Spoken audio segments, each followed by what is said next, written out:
Nii, mõelge korraks sõnale keskaeg. Mis pilt teile silma ette tuleb? Ma pakun, et paljude jaoks on see, üsna sünge.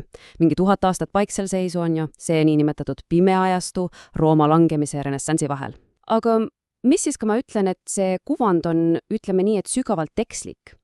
Lähme vaatame koos, mis selle ajastu kapoti all tegelikult peidus oli. See on täis üllatavaid ja murrangulisi uuendusi.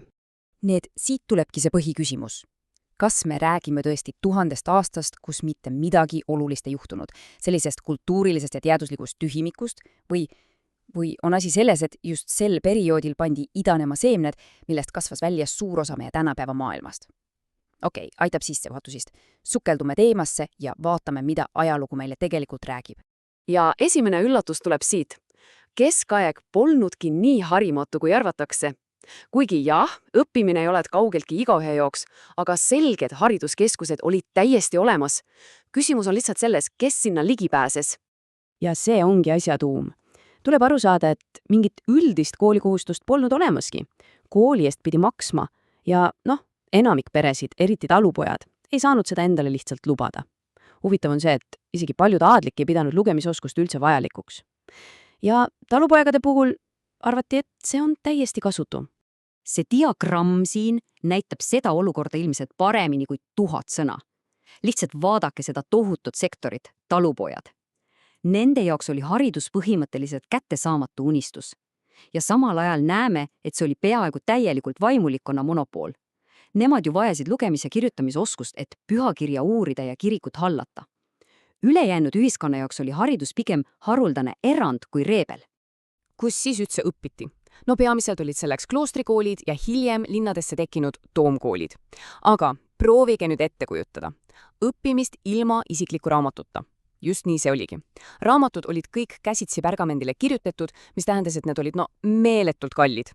Nii et õppimine tähendas peamiselt lõputut pähe tuupimist ja siis õpetaja dikteerimise järgi kõige ümberkirjutamist. See mõte, et sul on oma isikliku õpik laua peal, unustage ära, seda lihtsalt eksisteerinud. Ja nüüd jõuame millegi tõeliselt revolutsionaarseni. See on leitus, mille pärandiga me elame iga päev, aga mida me harva seostame just keskajaga. Ja see leitus on ülikool. Aga kuidas see revolutsioon siis sündis? Nagu see ajajoon siin näitab, ei tekkinud ülikoolid tühja koha peale. Ei, need kasvasid välja juba olemasolevatest tarkusekeskustest, näiteks Pariisi ja Chartresi toomkoolidest, kuhu kogunesid Euroopa kõige helgemad pead. Jah, Bologna tegi küll algust, aga just Pariisist sai teoloogilise mõtte absoluutne pealinn. Ülikoolidega koos sündis ka täiesti uus mõtteviis. Kui varem oli kloostri vaikuses kombeks pühade tekstide üle niisama mõtiskleda, siis ülikoolis hakati neid analüüsima, vaidlustama ja loogikaga tõestama. See uus meetod, skolastika, vahetas passiivse usu aktiivse ja mõistusel põhineva debatti vastu. See oli täiesti uus viis maailma mõtestamiseks. Ja mis on võib-olla kõige hämmastavam? Vaadake seda süsteemi siin. Alusõppe, siis bakalaureusekraad, edasi spetsialiseerumine teaduskonnas ja lõpuks väitekiri. See on ju praktiliselt üks-ühele meie tänapäeva ülikoolisüsteem. Keskajal pandi paika vundament, mida me kasutame põhimõtteliselt siiani. Ülikoolid muutusid sellisteks vabadeks areenideks, kus peeti intellektuaalseid lahinguid, neid nimetati dispuutideks ehk avalikeks debattideks ja terav mõistus, see võis teha kelleski tõelise superstaari. Näiteks Pierre Abelard oli oma aja akadeemiline rockstaar. Tema loengud ja väitlusoskus tõid talle kuulsust üle kogu Euroopa. Okei, liigume nüüd ideede maailmast natuke käega katsutavamate asjade juurde, sest keskaeg ei olnud ainult skolastika ja ülikoolid, kaugel sellest. See oli ka praktiliste uuenduste aeg, mis muutsid igapäevaelu ja majandus tegelikult tundmatuseni. Siin on selline kiire ülevaade mõnest võtmetehnoloogiast. Rattasader näiteks muutis põlluharimise kordades efektiivsemaks, hammasrataste ja vända ladjaldavane kasutuselevõtt pani aluse esimestele tõelistele masinatele. Ja muidugi püssirohi, see muutis sõjapidamise igaveseks. Aga üks keskaja tõeline, kuigi alahinnatud kangelane, oli veski. Kuigi idee ise pärines antiikajast, siis just keskajal sai sellest tõeline, tööstusrevolutsiooni mootor. Esimest korda ajaloos hakati loodusjõudu, vett ja tuult kasutama tootmises ja seda massiliselt. Veski oli oma ajastu jõujaam, mis jahvatas vilja, saagis puitu ja tootis isegi paberit. Ja see siin, see muutis absoluutselt kõike. mehaaniline kell ei teinud ainult aja mõõtmist täpsemaks. See lõi standardiseeritud ajaühiku, tunni. Ja see omakorda võimaldas esimest korda ajaloos defineerida palgatööd ja panna aluse täiesti uuele majanduskorraldusele. Selle mõju oli tegelikult sama revolutsiooniline kui trükikunsti leiutamine.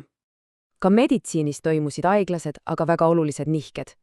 Paracelsus oli üks neist, kes julges vastu hakata sellele vanade autoriteetide pimesi kummardamisele.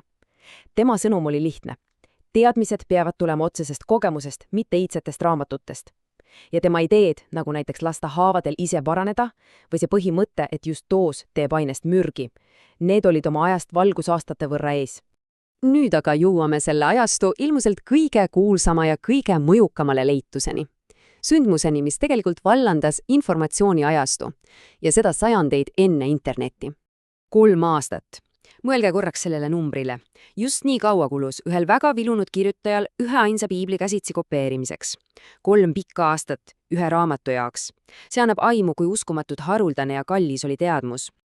Ja nüüd see on number, mille Johannese Gutenbergi trükipress suutis toota enam-vähem sama ajaga. Ühe asemel 180. See vahe on ju täiesti pöörane. See illustreerib paremini kui miski muu, kui massiivne see revolutsioon tegelikult oli. Teadmus ei olnud enam mingi eksklusiivne käsitöö. Ei, sellest sai masstoodang. Ja see võrdlus internetiga on tegelikult uskumatult tabav. Ainult mõne aastakümnega levisid trükikojad üle Euroopa nagu kuulutuli. Ideed, mis olid varem kättesaadavad vaid käputäiele munkadele või õukondlastele, said nüüd kättesaadavaks palju-palju laiemale publikule. Ja see omakorda vallandas reformatsiooni, teadusrevolutsiooni ja valgustusajastut. Nii siis, kui me selle kõik nüüd kokku võtame, siis mis pilt meil avaneb? Kindlasti mitte pimedus. Me näeme ajastut, mis ladus vundamendi, millel on ehitatud suur osa meie tänapäeva maailmast. Alates sellest, kuidas me õpime ja mõtleme, kuni selleni, kuidas me mõõdame aega ja jagame informatsiooni. Seega, kui me edaspidi mõtleme keskajale, ei peaks me mõtlema ainult pimedusele. Peaksime mõtlema ka sellele valgusele, mis sealt sündis. See periood kinkis meile ülikooli, mehaanilise kella ja trükikunsti. 3 asja, mis defineerivad meie maailma siiani. Ja see paneb paratamatult küsima. Kui need olid nende püsivad leiutised, siis milline on meie ajastu pärand tulevastele põlvedele? Millega läheme ajalukku meie?